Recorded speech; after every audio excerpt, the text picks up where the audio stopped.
buyur. Var ol. Kuş fırlıyor yaylalara. Kuş fırlıyor yaylalara.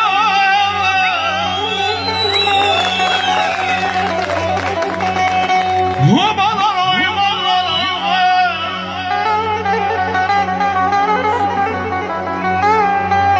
Durma gözlü kulaklara.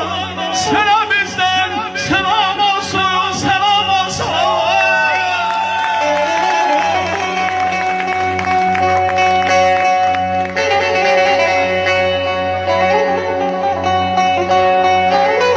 Hey buz bulaklara, yaylaklara, obalara, oymaklara, turna gözlü bulaklara, selam bizden selam olsun. Sizlere bizden selam olsun, selam olsun, selam olsun. Hadi uyanalım, hadi bir laf var. Huzur gülüyor çiçeğler ya.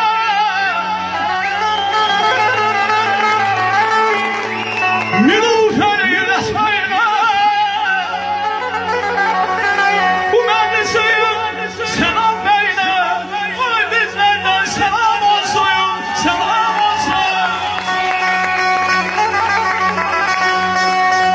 Buz bulaklı yaylaklara, obalara, oymaklara, turna gözlü bulaklara, selam bizden selam olsun, selam olsun, selam olsun.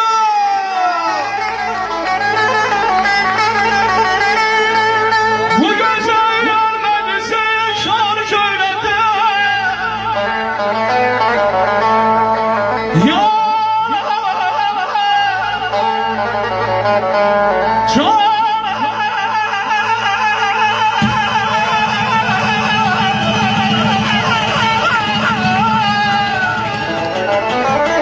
Ya